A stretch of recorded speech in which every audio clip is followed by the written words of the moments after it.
আসসালামু আলাইকুম। আমি এখন আসলে প্রকৃতির মাঝে বিচরণ করছি। চারিদিকে আপনারা হয়তো ক্যামেরাতে দেখতে পাচ্ছেন যে দৃশ্যটা চিত্রায়ন করা হয়েছে।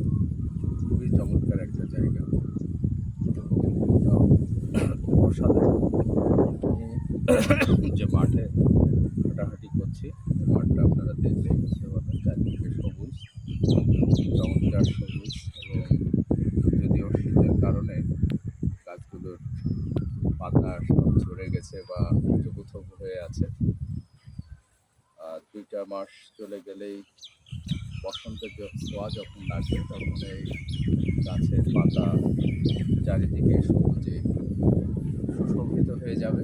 এটা দেখার মতো একটা চমৎকার পরিবেশ তৈরি হবে। আর আমি এখন শীতের মধ্যে যে হাঁটাহাঁটি করছি, এখানে প্রচণ্ড বাতাস আছে, মনে হচ্ছে যেন ঝড়ো হাওয়ার মতো। তারপরেও এরকম সুন্দর পরিবেশে আসলে বসে থাকা যায় না। তাই আমি এই চমৎকার পরিবেশ ধারণ করছি এবং আমার ভালো লাগাটা আপনাদের মাঝে উপস্থাপনের চেষ্টা করছি। এটা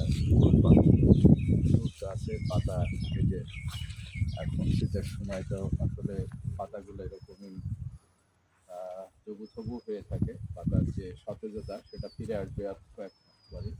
তো পুরো মাঠেই দেখেন এটা সুইমিং করা হয়েছে এবং সুইমিংয়ের পরে এখান থেকে আবারও পাতা গজাবে। তারপরে সেই পাতা আবার আমরা পলু পোকাকে খাওয়াবো। তো যাই হোক, মূল বিষয়টা হচ্ছে যে প্রকৃতির সাথে মিতালি করার সুযোগ যার যখনই হবে আসলে আপনার মনটা ভালো হয়ে যাবে। আমি যেমন এখন খুব সুন্দরভাবে অনুভব করছি প্রকৃতির এই ছোঁয়া, প্রকৃতির এই যে সান্নিধ্য পাওয়া। এটা এই যে একটা চোরা কাটা গাছ, এটা কিন্তু আমরা ছোটবেলায় দেখতাম যে আমাদের প্যান্টে বা কাপড়ে সব লেগে যেত। এই যে আমার হাতেও লেগে গেছে। এটা এটা এখানে কয়টা কলা গাছ আছে দেখেন, কলা আমরা কলা পাচাই। কলা গাছ দেখলে মনে হয় ছোটবেলায় কিন্তু আমরা যে খানা খেতে যেতাম, হ্যাঁ, সেখানে কিন্তু এই কলা পাতা তারপরে পদ্ম পাতাতে খাওয়ানো হতো। এই সেই কলা গাছ, কলা গাছের যে অবস্থা, কলা ধরার কোনো লক্ষণ দেখছি না।